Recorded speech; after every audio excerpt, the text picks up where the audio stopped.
Somos livres ou não do pecado? Vimos já no capítulo 6 dessa série que estamos fazendo em Romanos que não somos mais escravos do pecado. A gente já viu isso.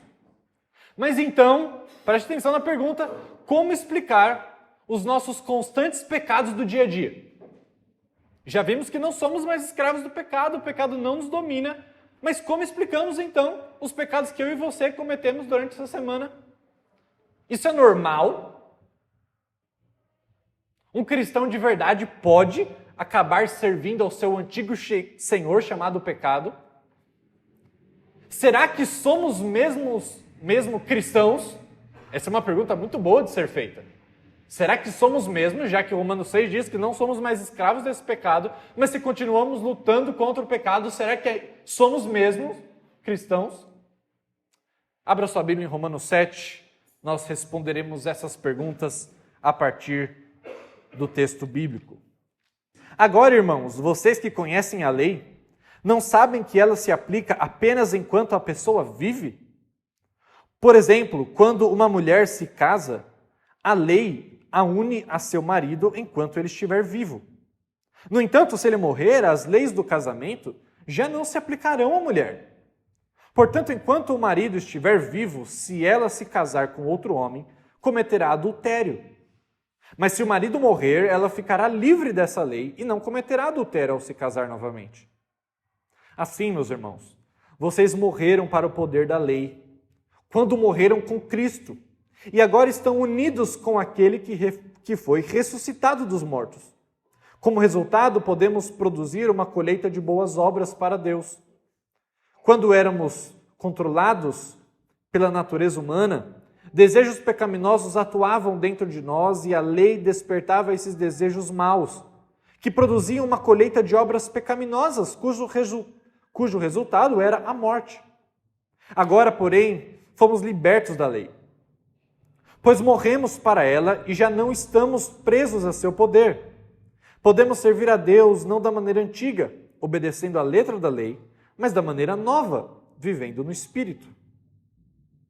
Por acaso estou dizendo que a lei de Deus é pecaminosa? Claro que não. Na verdade, foi a lei que me mostrou o meu pecado. Eu jamais saberia que cobiçar é errado se a lei não dissesse, não cobisse. Mas o pecado usou esse mandamento para despertar dentro de mim todo tipo de desejo cobiçoso. Se não houvesse lei, o pecado não teria esse poder. Houve um tempo em que eu vivia sem a lei. No entanto, quando tomei conhecimento do mandamento, o pecado ganhou vida e eu morri. Assim descobri que os mandamentos da lei que deveriam trazer vida trouxeram em vez disso morte. O pecado se aproveitou desses mandamentos e me enganou e fez uso deles para me matar. Isso, porém, só demonstra que a lei em si mesma é santa. E santos, justos e bons são os seus mandamentos. Mas então, a lei que é boa foi responsável por minha morte? Claro que não. O pecado usou o que era bom para me condenar à morte. Vemos com isso como o pecado é terrível, usando os bons mandamentos de Deus para seus próprios fins perversos. O problema não está na lei, pois ela é espiritual e boa. O problema está em mim, pois sou humano, escravo do pecado. Não entendo a mim mesmo, pois quero fazer o que é certo, mas não o faço. Em vez disso, faço aquilo que eu odeio. Mas se eu sei que o que faço é errado, isso mostra que concordo que a lei é boa. Portanto, não sou eu quem faz o que é errado, mas o pecado que habita em mim. E eu sei que em mim, isto é, a minha natureza humana, não há nada de bom, pois quero fazer o que é certo, mas não consigo. Quero fazer o bem, mas não o faço. Não quero fazer o que é errado, mas ainda assim o faço. Então, se faço o que não quero, na verdade não sou eu quem o faz, mas o pecado que habita em mim. Assim, descobri esta lei em minha vida. Quando quero fazer o que é certo, percebo que o mal está presente em mim. Amo a lei de Deus de todo o meu coração. Contudo, há outra lei dentro de mim, que está em guerra com minha mente e me torna escravo do pecado que permanece dentro de mim. Como sou miserável! Quem me libertará deste corpo mortal, dominado pelo pecado? Graças a Deus, a resposta está em Jesus Cristo, nosso Senhor. Na mente quero, de fato, obedecer à lei de Deus, mas por causa de minha natureza humana, sou escravo do pecado. Esse é um texto longo e difícil. Não pretendo, em apenas dessa mensagem, responder todas as dúvidas que poderiam advir desse texto e todas as discussões infindáveis que os teólogos têm sobre essa passagem. O que eu quero falar essa noite é tentar responder 3 perguntas. A primeira delas é: qual é o problema com a gente? Qual é o nosso problema? Romanos 6 gastou um bom tempo falando que nós não somos mais escravos. Mas nesse texto a gente aparece com uma expressão 3 vezes falando que nós somos escravos do pecado. Mas, Paulo está se contradizendo de um capítulo para o outro. Qual é o problema com o ser humano, no final das contas? A segunda pergunta: tendo em vista o problema, como não resolvemos o problema? E quais são as maneiras erradas que nós tentamos resolver e não dá certo? E por último, terceiro e último ponto, o que resolverá de fato este problema? Qual é o problema? O que não resolve e o que resolve. Ok? Basicamente é isso. Então qual é o nosso maior problema? Versículo 20, olha aí comigo na sua Bíblia. Versículo 20 diz: então, se faço o que não quero, na verdade não sou eu quem o faz, mas, e aqui vem o problema, o pecado que habita em mim. O pecado não é algo que apenas está fora de nós. O pecado não é uma entidade isolada, fora, a quem nós podemos colocar a culpa, como algo que passa. Ou, talvez a gente nem diga que está fora, mas quando a gente peca dizendo que o pecado veio, passou e foi embora. Deus fez um acampamento ali rapidinho e saiu de novo. O texto diz que o pecado faz morada em nós. Ele habita, ele reside, ele cria raízes profundas dentro de nós. Como resultado disso, então, há uma profunda divisão no nosso ser, lá no mais íntimo de quem nós somos, entre mal e bem. De fato, aqueles que chegaram até o capítulo 6, aqueles que passaram pela justificação do capítulo 3, 4 e 5, esses que agora são os chamados filhos de Deus, eles têm uma nova natureza, mas ainda assim, Paulo está dizendo, há um pecado que habita, que reside, que mora no mais íntimo do seu ser, no qual produz uma batalha, uma briga infindável entre o bem e o mal dentro de si mesmo. Até nas pessoas mais brilhantes e decentes do planeta, há uma capacidade infindável para o mal e para um inimaginável egocentrismo, para um egoísmo sem tamanho. Mesmo nas melhores pessoas, há um núcleo de maldade. Há uma capacidade de fazer coisas terríveis muito além da nossa imaginação. Está escondido de nós muitas vezes. A gente não tem acesso ao nosso coração. Muitas vezes está lá, escondidinho debaixo do tapete da nossa vida. Então, de repente, surge uma situação, surge uma circunstância específica e tudo aquilo vem à tona.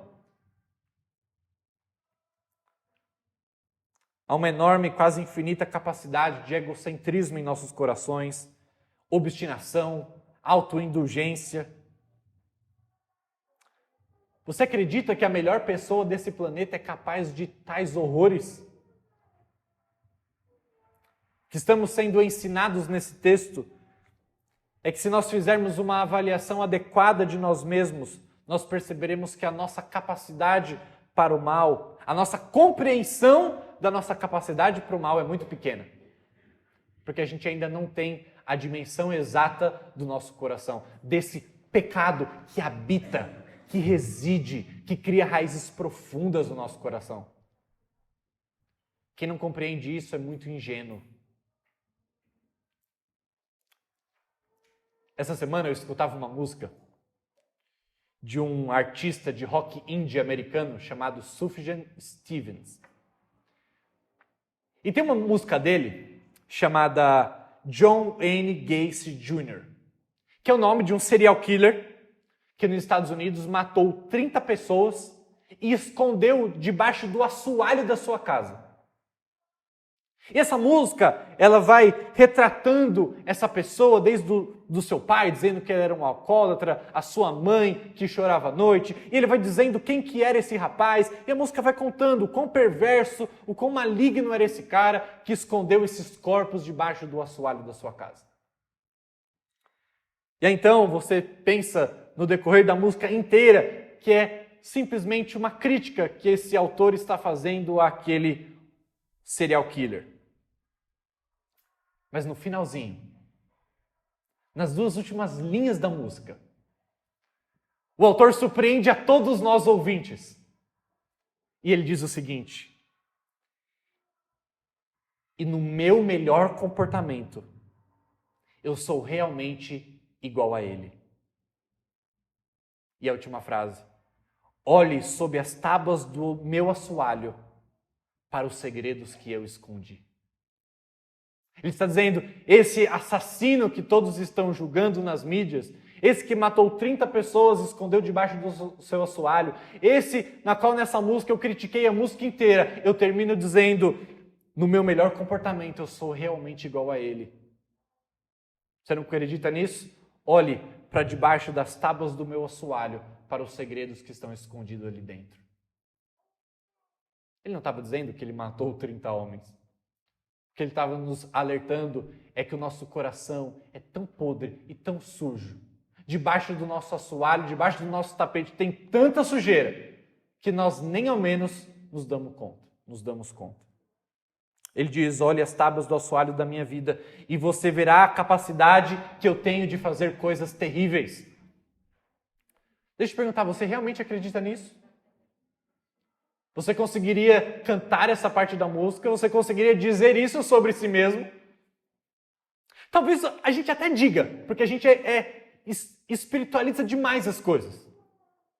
Talvez a gente até diga, não, eu sou um miserável, não, eu tenho uma capacidade infinita para o mal. Mas experimente um terceiro dizer isso sobre você. Aí você fala, o quê? Você sabe o que você está falando? Você está doido?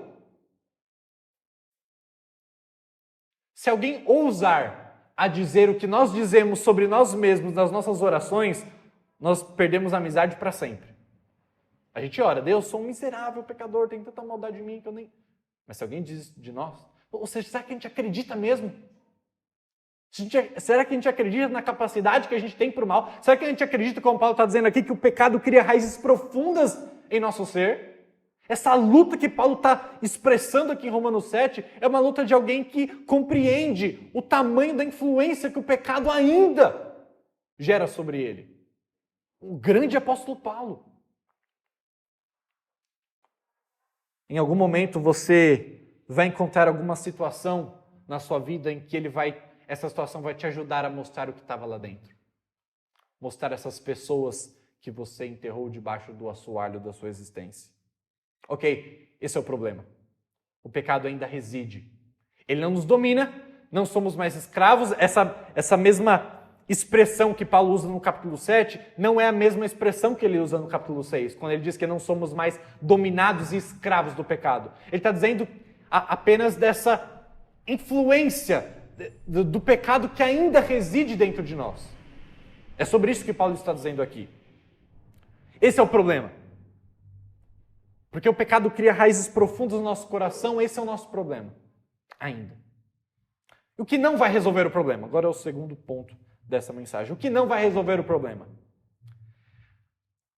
A principal solução que as pessoas dão e tentam aplicar e que não funciona tem a ver com a lei, com a chamada lei moral. Quando vemos aqui Paulo falando sobre essa lei, ele está falando sobre a lei mosaica, a lei que Deus deu para Moisés no Monte Sinai. Para a lei de Deus, para os 10 mandamentos, assim. uma outra forma de resumi-la. Paulo é judeu. Ele está pensando nos 10 mandamentos. Ele está pensando na lei.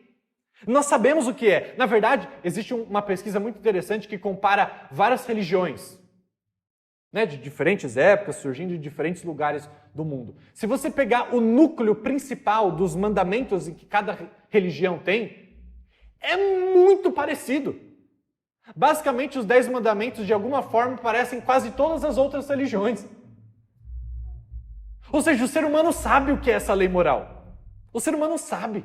A Bíblia fala que a lei de Deus foi escrita no coração do homem. Todas as religiões sabem disso. O que a maioria das pessoas faz sobre o fato de termos uma natureza ruim é pegar justamente essa lei moral e, com um enorme exercício da sua força de vontade, tentam aplicar essa lei para resolver o seu problema. Ou seja, há pecado dentro de mim, o pecado reside, ele faz morada, ele montou um acampamento fixo no meu coração, então eu vou pegar a lei e eu vou tentar expulsar o pecado daqui. Formamos comunidades morais nas quais lemos a lei moral todas as semanas. Nós aplaudimos, obedecemos e instruímos os nossos filhos nessa lei. Dizemos e aplicamos a lei moral de Deus à vida das pessoas, dizendo que isso vai superar a nossa maldade, o nosso egoísmo, o nosso orgulho, o nosso egocentrismo que destrói as pessoas e a nós mesmos. É assim que nós achamos que vamos resolver o problema. Paulo diz, isso não vai funcionar. Por isso que nenhuma religião do planeta funciona. Paulo diz algo absolutamente incrível no versículo 5. Acompanhem comigo. Vocês vão perceber que eu estou pregando de trás para frente no texto. Estou começando do final, que Paulo fala dessa luta que há dentro dele com o espírito e a carne, contra esse pecado que ainda reside. Agora vamos para a metade do texto em que Paulo vai falar sobre a lei. Mas deixa eu ler o versículo 5 antes. Quando éramos controlados pela natureza humana, desejos pecaminosos atuavam dentro de nós, e a lei despertava esses desejos maus que produziam uma colheita de obras pecaminosas, cujo resultado era a morte. O que Paulo está querendo dizer aqui é que existe uma espécie de efeito estufa naquilo que há de errado conosco, e a lei provoca isso. A lei agrava, a lei faz prosperar, a lei faz crescer e manifestar aquilo que está errado conosco em nosso coração. É estranho a gente ouvir isso. Você diz, como que poderia ser? Ele está dizendo que aplicar a lei de Deus através da força de vontade, apenas insistindo, trazendo a lei de Deus para a vida de alguém e dizendo, é isso que você tem que fazer, não faz de você uma pessoa melhor. Na verdade, o que Paulo está dizendo é que isso te faz alguém pior.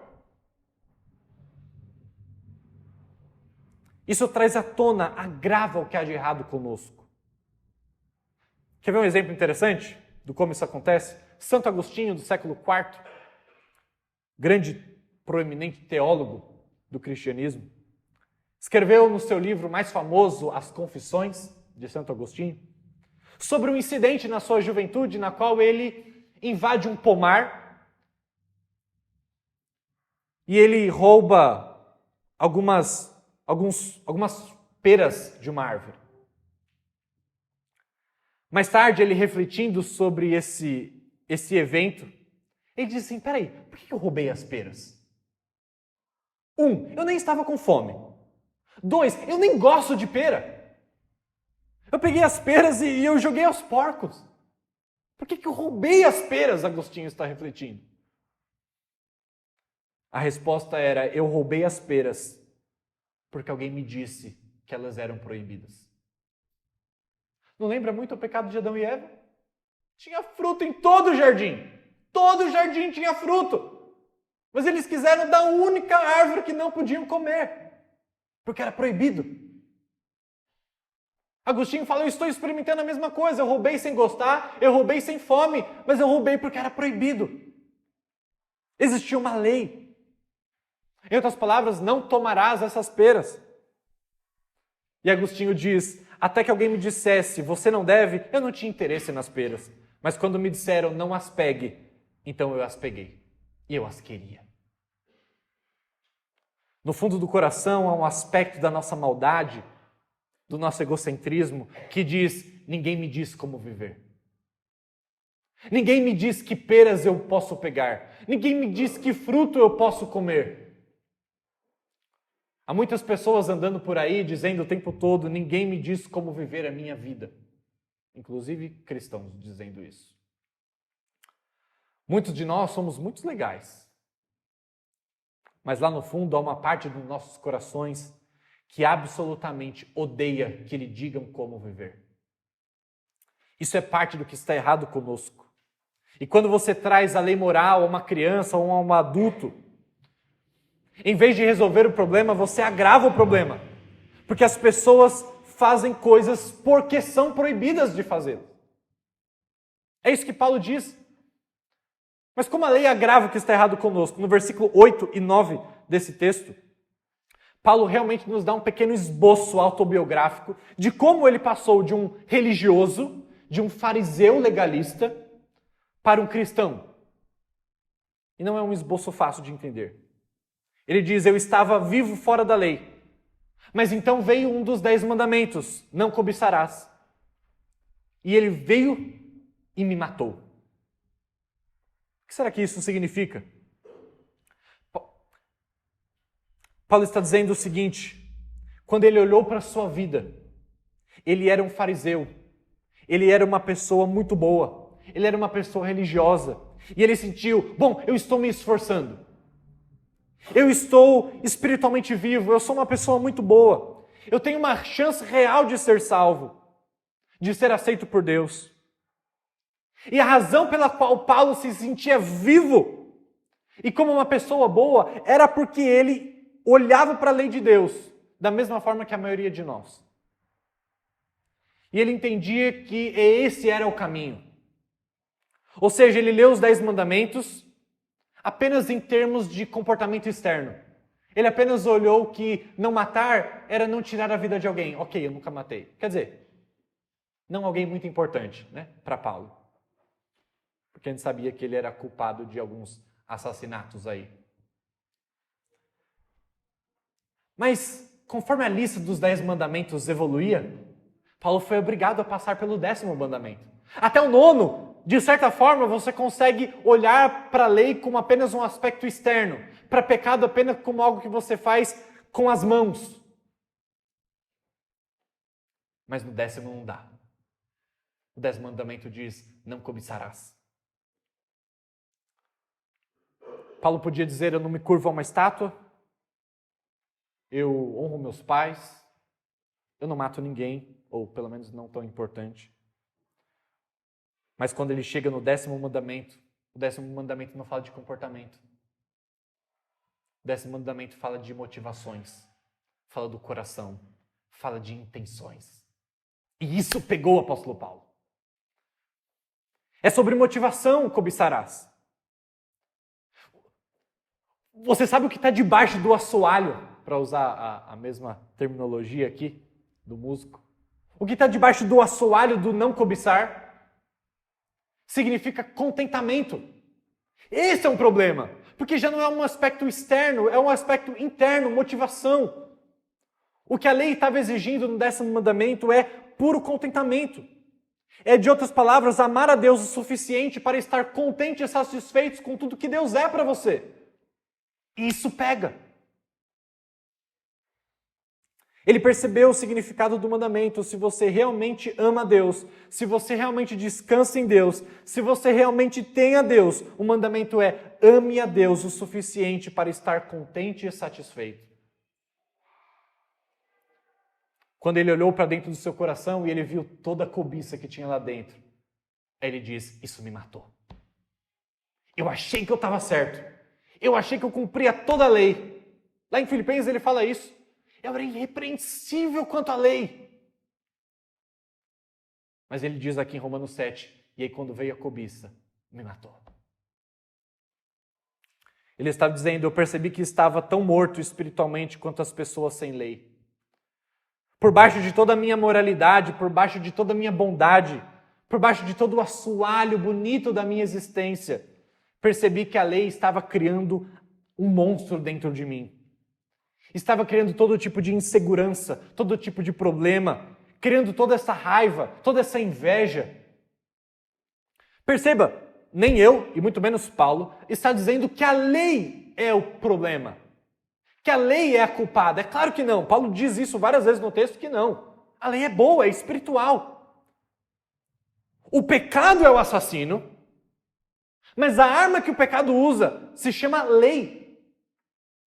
A espada que o pecado usa para nos matar se chama lei. Ela é boa.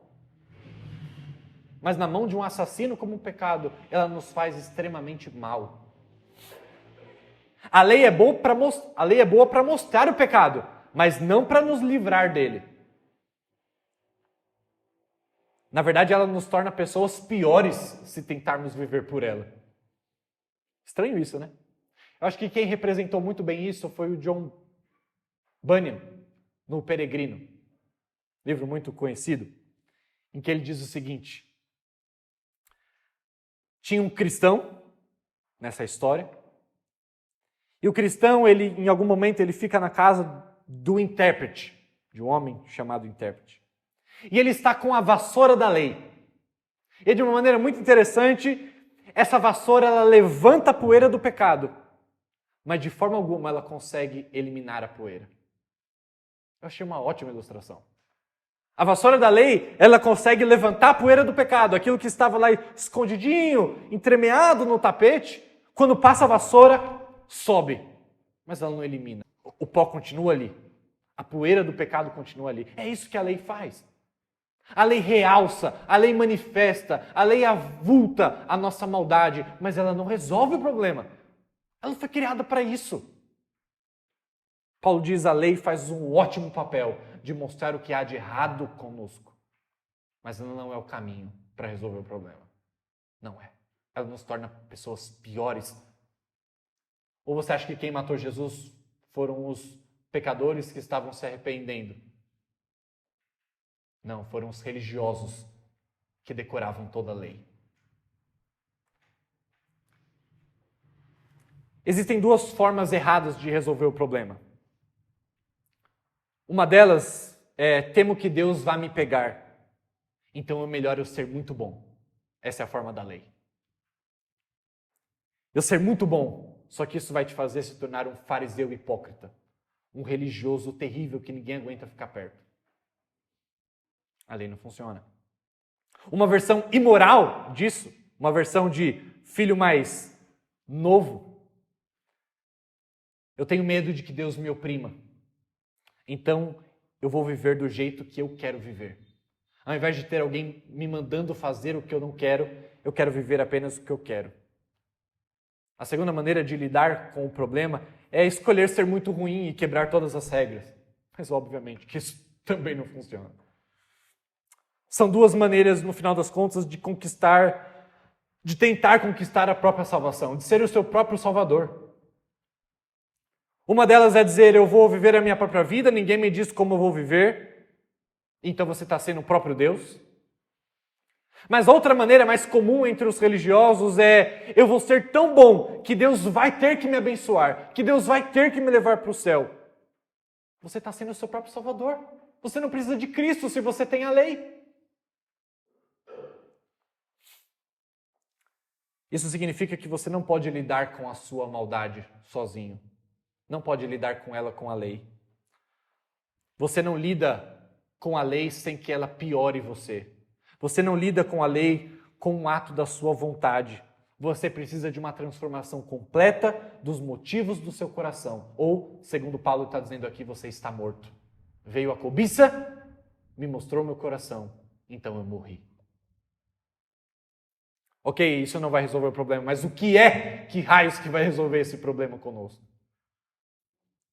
Eu vou direto ao ponto. O versículo 4 diz que você pode morrer para a lei e que você pertence a outro. Ele dá um exemplo de um casamento. Se você está casado, então se o seu marido morre, você agora está livre para poder contrair novas núpcias, para poder se casar novamente. Enquanto você está ainda com seu marido vivo, você ainda está debaixo da lei do casamento. O que ele está dizendo é que nós morremos, quando Cristo morre, nós morremos para a lei. E agora nós estamos vivos para o nosso verdadeiro cônjuge, que não é a lei. Enquanto nós éramos cônjuges da lei, enquanto nós éramos esposas da lei, nós estávamos reféns do nosso próprio desempenho, de cumprir a lei. Mas já que morremos para a lei quando Cristo morre, então nós estamos livres para viver para o nosso cônjuge, que nos ama independente do nosso desempenho, que é Cristo.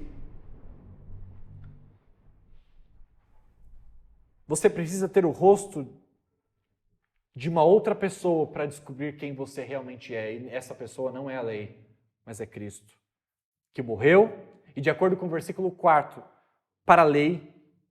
E por conta disso, você pertence agora a Ele, por conta da sua morte naquela cruz. Jesus Cristo, em outras palavras, Ele está dizendo: eu tenho uma nova motivação para você. Ao invés de medo, ao invés de receio de não ser aceito, ao invés de orgulho, ao invés de qualquer outra motivação, de egocentrismo, quando eu morro no seu lugar, quando eu vivo no seu lugar, eu te dou uma nova motivação. Sabe por que até aqui você estava preocupado com o que eu estava dizendo? Eu sei. Eu não conheço seu coração não, mas eu sei que você estava preocupado. Ai, mas ele está falando tudo isso... eu estou achando estranho. Está liberal demais esse pastor. Coisa estranha esse negócio de lei aí. Não, peraí. A gente tem que cumprir a lei, pastor. Tá doido? Fala uma coisa dessa. Os adolescentes fechem os ouvidos.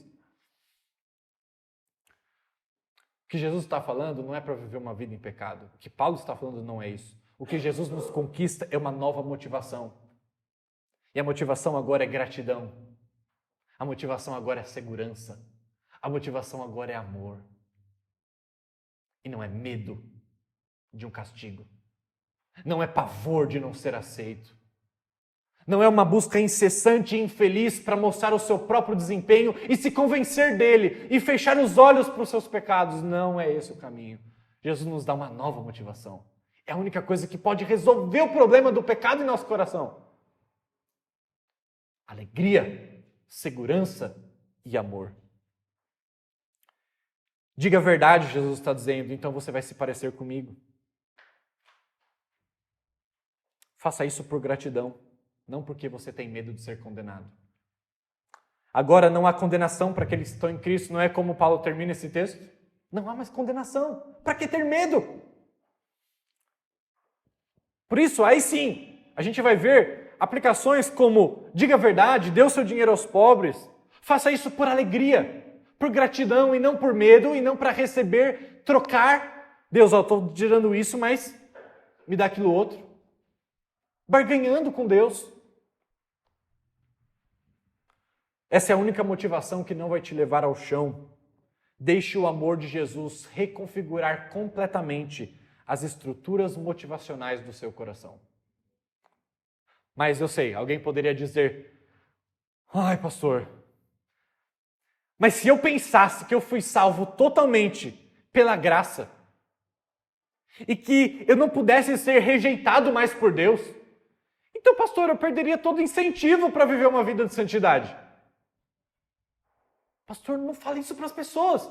Se as pessoas descobrirem que elas são salvas para sempre, que elas não precisam conquistar a aprovação de Deus e elas não podem perder a aprovação por conta de Cristo, as pessoas vão viver uma vida impura. Porque já não vai ter mais motivação. Bem, então todo incentivo para você que diz isso é o medo da rejeição. Você ainda está debaixo da lei. Você ainda não entendeu a graça. Porque se você entende que é aceito, que é amado, que está seguro nas mãos desse Salvador, então o novo incentivo é alegria, amor, segurança, não mais medo, não mais incerteza de aprovação. Esse é o incentivo certo. E eu quero, nesses minutos que me restam, depois de já ter mostrado qual é o nosso problema, existe pecado habitando em nosso coração ainda. O que não resolve o problema. A lei não resolve problema nenhum. E qual é a solução, então? É entender que o que Cristo fez por nós reconfigura as nossas motivações e podemos agora lutar contra o pecado, que é real, mas de uma maneira alegre, de uma maneira segura, de uma maneira grata por tudo que Cristo fez por nós e não para conquistá-lo. Porque isso só gera segurança, isso só gera pessoas religiosas que se comparam, que julgam, que não estão aptas a amar. E eu quero terminar essa mensagem, então, fazendo a seguinte pergunta. Então, está tudo certo um cristão levar uma vida de pecado? Vai que alguém está entendendo isso. Paulo não está dizendo que a vida do homem miserável, porque é isso que ele diz no final, né? Miserável homem que sou, quem me livrará do corpo dessa morte? Ele está descrevendo um homem miserável. Paulo não está dizendo que a vida do homem miserável é tão ruim quanto poderia ser. Preste atenção. Paulo não está dizendo que a vida do homem miserável, do miserável cristão, não é tão ruim quanto poderia ser. O que ele está dizendo é somente que a vida do homem miserável não é tão boa quanto deveria ser. Entenderam a diferença? Ele não está descrevendo que a vida do homem miserável é tão ruim quanto poderia. Ele está dizendo que ela só não é tão boa quanto deveria. Não é tão ruim quanto poderia. O que ele está dizendo é que não é tão boa quanto deveria ser. E isso é a causa da sua angústia. Embora este homem miserável se deleite na lei do Senhor, Paulo diz isso, eu me alegro, eu amo a lei do Senhor. E deseja cumpri-la perfeitamente, ele continua tendo uma inabilidade incrível de cumpri-la. E ele se incomoda profundamente com isso. O homem miserável aqui é o próprio Paulo, já cristão, já convertido, mostrando eu luto contra isso. Essa guerra dentro de mim. Que ele vai falar isso depois lá em Gálatas de novo. Há uma guerra dentro de nós. E eu luto contra isso. Eu não estou dizendo que cristãos vivem em contínua derrota. Não estou dizendo que a vida do apóstolo Paulo era uma contínua desgraça espiritual. Era uma derrota após a outra, intermitente, sem fim. Não estou dizendo isso. Embora nenhum cristão viva de vitória em vitória. Não existe nenhum cristão que nessa terra só seja vitorioso na sua luta o tempo todo, não até que Cristo volte, pelo menos. Pensar diferente disso causa muita angústia. Eu sei, no aconselhamento pastoral eu tenho enfrentado muitas vezes pessoas angustiadas, perplexas, desanimadas com a sua própria vida cristã, por se acharem muitas vezes não cristãs, porque estão lidando com quedas, com pecados, enraizados. Não significa que eu estou dizendo que todos os cristãos passam por momentos em suas vidas em que o pecado domina e eles caem. Todos nós passamos por isso. O que esse texto mostra, na verdade, é como deveria se parecer quando um verdadeiro cristão cai em pecado. Esse é o ponto. E aqui o exemplo de Paulo é muito importante para a gente por algumas razões. Aqui está a chave para você saber se de fato é um cristão. Porque pecar, todos nós pecaremos. Ou alguém não acredita nisso? Alguém está sem pecado? Se você acha isso, você é o mais iludido de todos.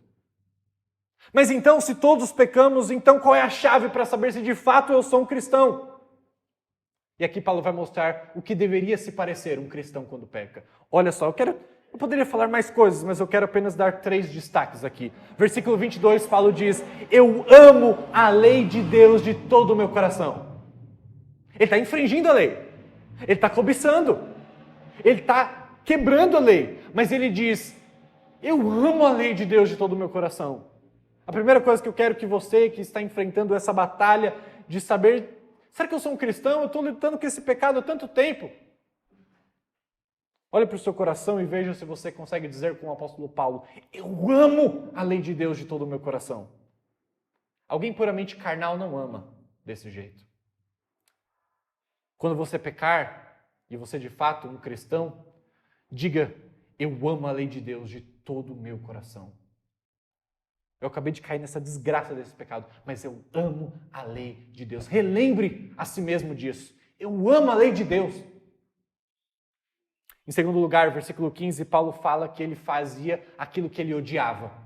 Aquilo que ele queria, muitas vezes ele não fazia, mas aquilo que ele odiava, ele fazia. Segunda característica, alguém que é cristão, ainda que peca, ainda que faça aquilo que não deveria e que até gostaria que fizesse.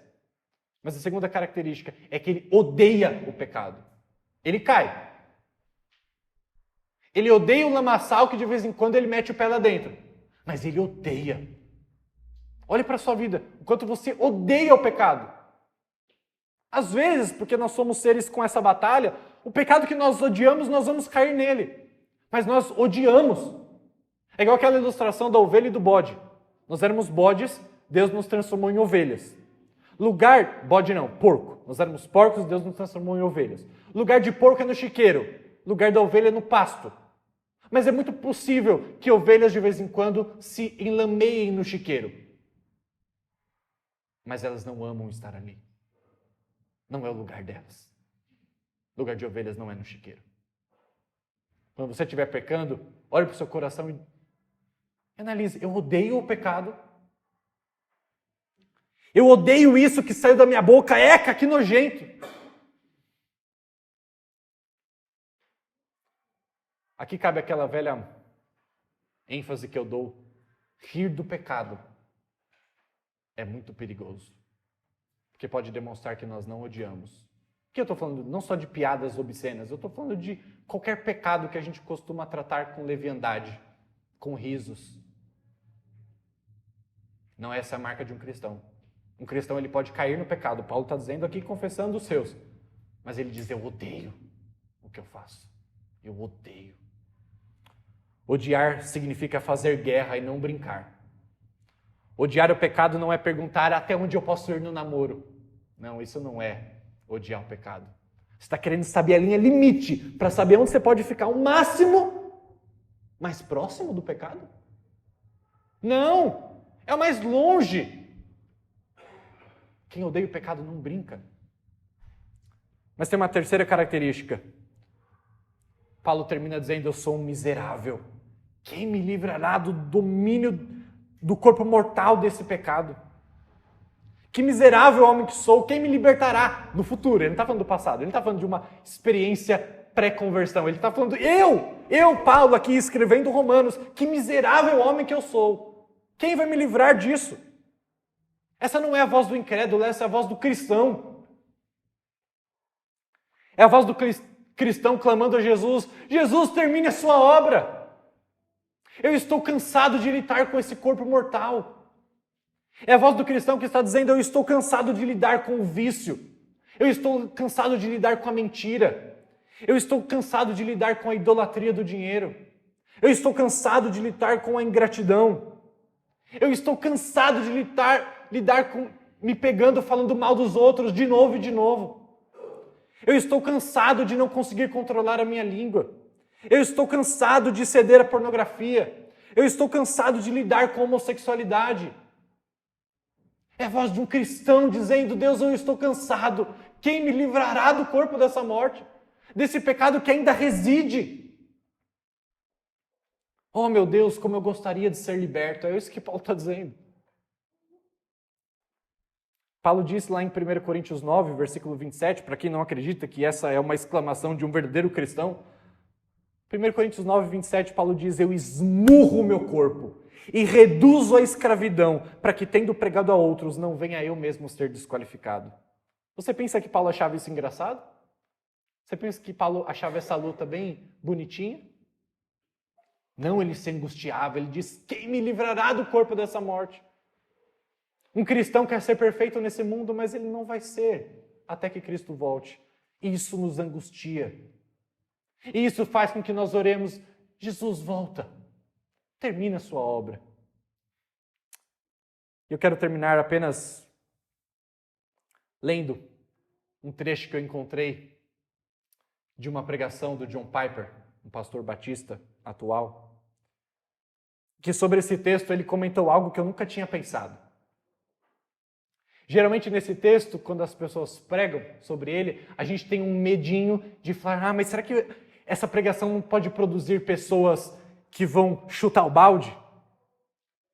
Será que esse tipo de pregação não vai produzir uma igreja cheia de miseráveis pecadores, dizendo, o apóstolo Paulo também fazia o que não queria, o apóstolo Paulo também pecava. Não, então, será que essa pregação não vai gerar pessoas assim? E o John Piper falou algo que me impactou profundamente. Ele diz, eu não me preocupo muito com isso não. Até eu fiquei assustado assim quando eu ouvi. Não muito.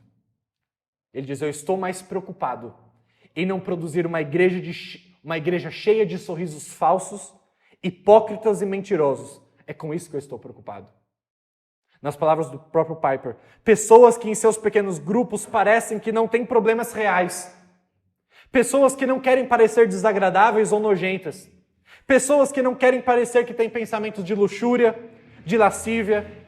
Pessoas que não são tentadas a roubar, a mentir, a matar.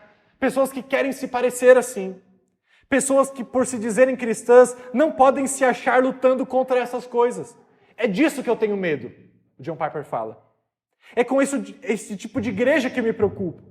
Eu não quero ser um pastor de sorrisos falsos, de gente superficial, gente cega aos seus próprios pecados.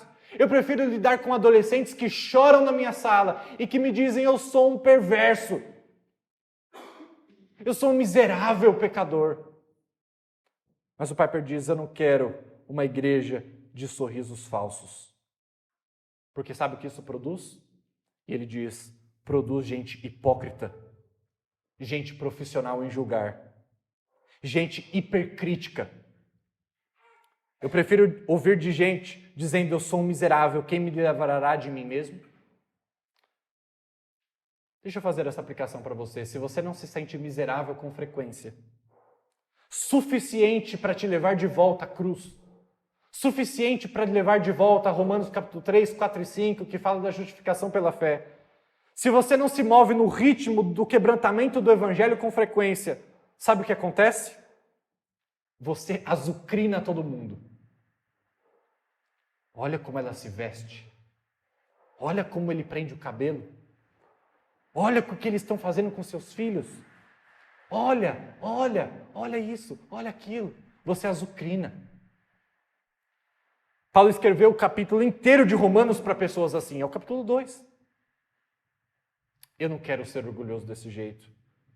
É por isso que eu tenho que dizer como Paulo, miserável homem que sou. Quem me levará do corpo dessa morte? O texto é meio pesado, né? Meio sombrio. Mas ele termina com uma nota alegre. Ele diz, graças a Deus por Jesus Cristo.